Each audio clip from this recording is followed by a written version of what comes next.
We continue now at the top of Daf Yodalit Amud Beis in Meseches Bava Kamma. This is Bava Kamma Daf 14b. On the previous Amud, the Gemara was discussing Rabbi Shimon ben Elazar's 4 rules when it comes to damages. These were essentially 4 different kinds of locations, and the last kind of location was a location that's lo lazeh v'lo lazeh. It doesn't belong to the mazik or the nizik. And Ravina, in the name of Rava, understood that to mean that it doesn't belong to the mazik, but it only belongs to the nizik in terms of peiros, but in terms of shvarim, it's a shared property. And the Gemara said if that's the case, then these rules are really all included. This last one is really included in the earlier ones. And the Gemara answers, Shlosha klalos bi'arba makomos. According to this interpretation, it really is 3 rules, but it takes place in 4 different kinds of locations. And Rashi explains, Shlosha klalos bedalid makomos. There are 3 rules in 4 different locations, means as follows. De'ein kan elo gimel dinim, because really you have only here 3 laws. B'reshus ha-nizik chayiv bakol. If it's the reshus of the nizik, you're chayiv totally. B'reshus ha-mazik pater mikol. If it's the reshus of the mazik, you're totally pater. B'chotzer ha-shutvim, and let's say it's an area that belongs to partners, chayiv b'chatzi nezik b'keren, so then there's going to be a chayiv in terms of keren chatzi nezik, upater al hashein val regel, but there will be a patur, since it's almost like reshus haravim, it's pater by shein and regel. So there's really only 3 rules. Aval arba mekomos hein, but there are 4 different locations, she'ein dinon shava, that don't have all exactly the same set of laws, yesh chotzer ha-shutvim, because the point is you could have an area of partnership, shu chayiv al hashein, where you are chayiv on shein, could go into miyuchedes l'chad l'peiros, where only one person is allowed to put his peiros over there, v'lishnei and l'shvarm, but they're both allowed to bring their oxen into there. That's how you can have this other kind of location, and that's how you explain Rav Shimon ben Elazar's rules according to Ravina in the name of Rava.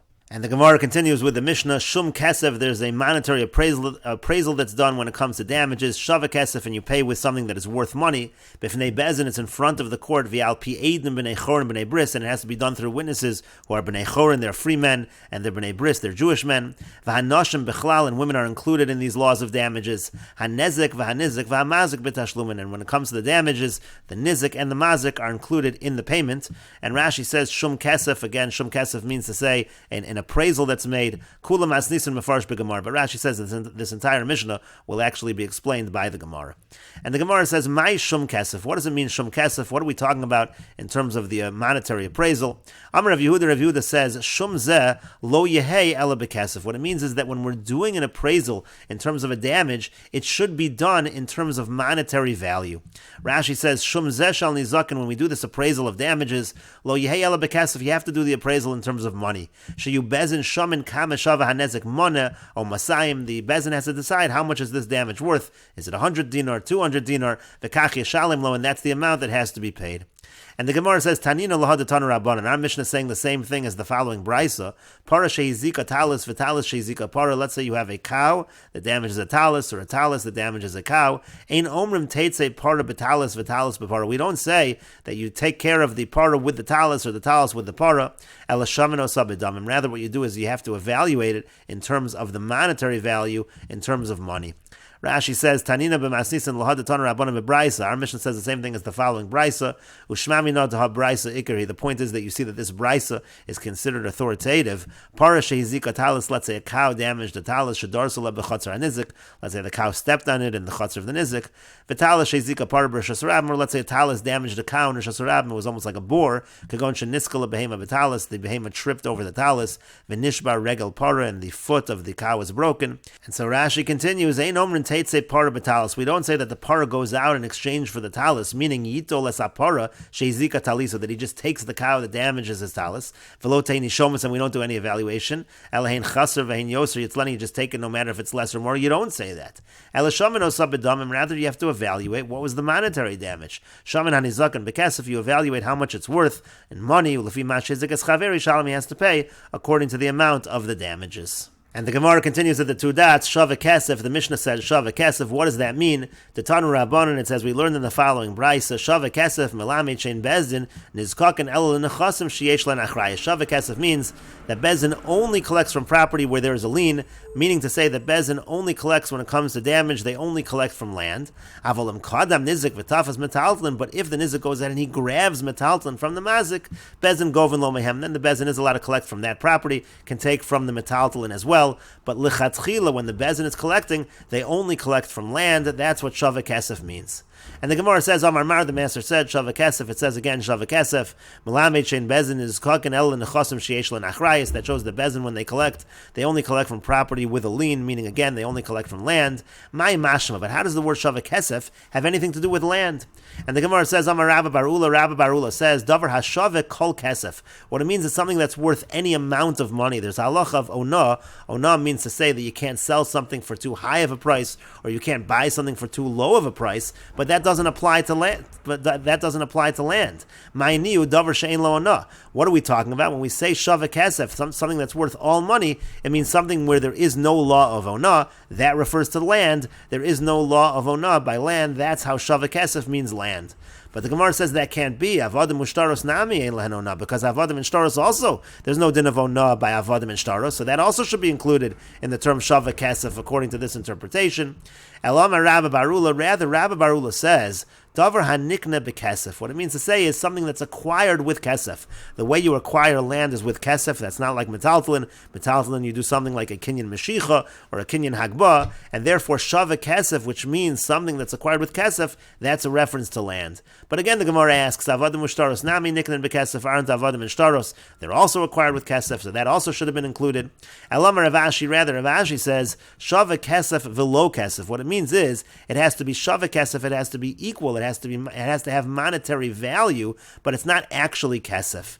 And Rashi says, Elamar Ravashi shava kesef dahainu karkos. Shava kesef means land, meaning v'achi mashma shava kesef yishalim v'lo kesef atmo. Pay shava kesef, but not kesef itself. V'hani kula metaltalim v'avadim u'shtaros kesef ninu. Avadim, shtaros, metaltalim, that's all considered kesef. The matzilam tuyinu mimasal amasum is dafni. You can bring them anywhere you want, and you can sell them for money, and therefore they're considered to be kesef, and that's why shava kesef refers to land. Again, v'hani kulu kesef ninu. All these other items that are not land are considered kesef. Rami le Rav Yehuda bar Chinna le Rav Huna breid Rav Yoshua. Rav Yehuda bar Chinna has the following contradiction for Rav Huna breid Rav Yoshua. Tana shava kesef melamed shein bezin is kakin el nechasim sheyesh lanachrayis. On the one hand, we just learned in a brisa that shava kesef means bezin only collects from land. V'atanya, but we learned in another brisa, and this was earlier in the Mesechta, yashiv l'rabo shava kesef afilu subin, that the word yashiv means you can pay damages with something worth money, even with brand, meaning you could pay with metaltalin. So it seems to be a contradiction whether metaltalin is something you collect for damages. And the Gemara answers, Hacha b'mayaskina. Here, what are we talking about? B'yasme. We're talking about if you're collecting from orphans. The halach is if you're collecting from orphans, you can only take from the land that they inherited where the lien was on that property. Otherwise, you can't take damages. You can't collect damages from orphans in any other fashion.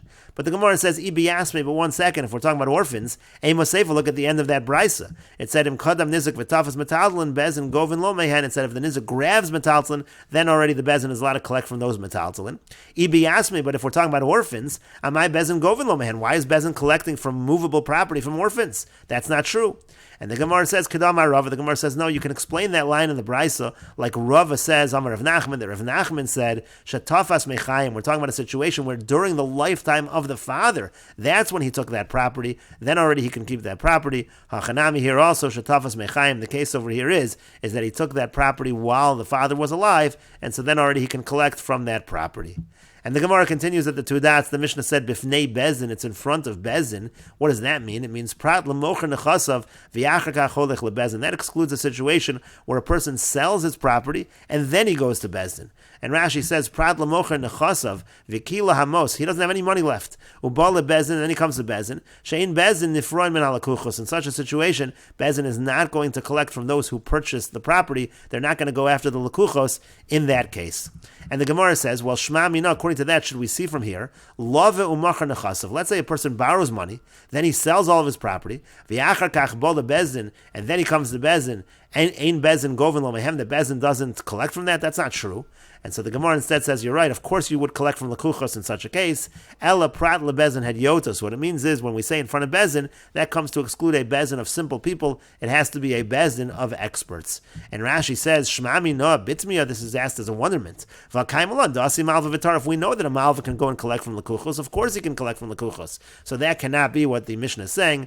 Ella lahachi asam asnisin, the Bezin mumchin donin dine knasas, v'lo bezin had yotos. What we're actually saying in this Mishnah is that any laws that have to do with knas, that have to do with fines, they have to be judged by a bezin of experts as opposed to a bezin of hadyotos, of regular people. And the Gemara continues that the two dots, the Mishnah said al pi edim, when it comes to damages, it has to be done through witnesses. Rashi says al pi edim sheya'idu ala nezek bebezin shezeh hiziko. They have to testify that the damage happened, that this one damaged that person.